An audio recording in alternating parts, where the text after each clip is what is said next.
Medical device software is now the core engine of modern healthcare. It runs diagnostics, powers connected devices, manages real-time monitoring, and gives hospitals and manufacturers the intelligence they need. The market is scaling fast. Analysts expect medical device software to touch hundreds of billions of dollars in the coming years as healthcare shifts fully into digital and software-defined systems.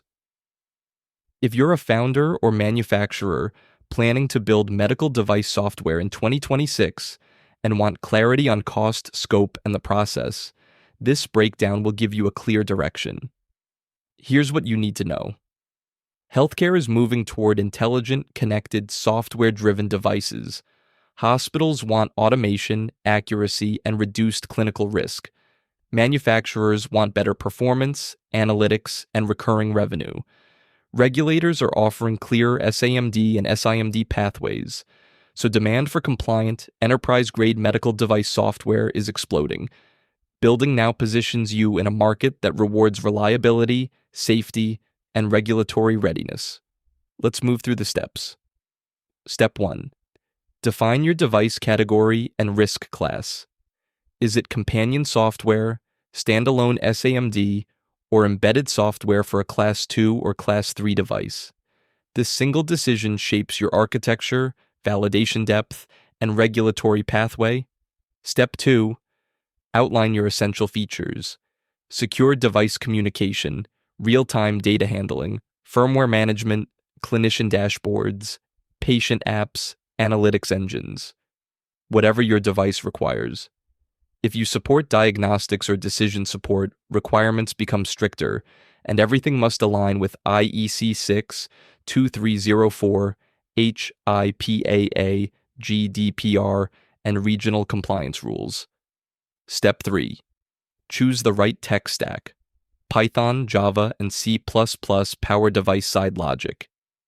AWS or Azure support secure cloud pipelines. React, Vue, and Flutter handle dashboards and patient interfaces. The stack must support validation, documentation, version control, and long-term updates. Step 4. Development. This is where connectivity, cloud workflows, dashboards, risk controls, and firmware interactions come together. SaMD teams often integrate AI models for detection or classification, which increases complexity and requires clinical validation. Step 5. Testing and regulatory prep. Medical device software testing is intense.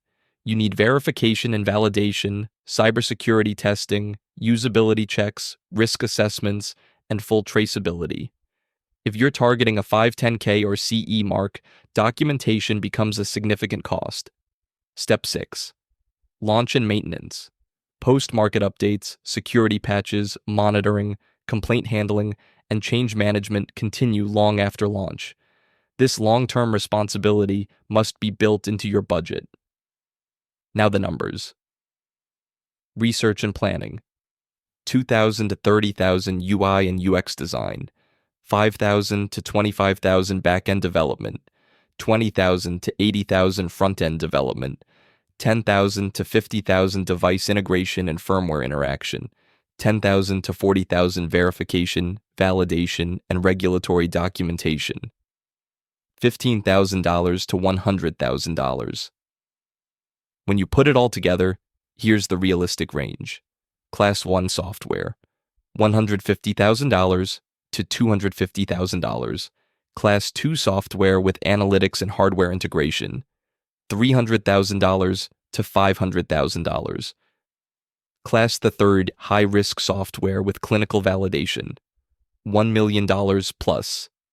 Your final budget depends on risk class, software complexity, integrations, documentation volume, regulatory pathway, and the expertise of your development team. Outsourcing to lower-cost engineering regions can significantly reduce expenses. If you want expert guidance, reach out to Intellivon.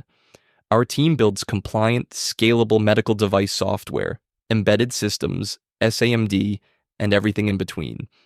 We've helped startups and enterprises bring safe, high-performance medical technology to market. Click the link to connect with us. Thanks for watching.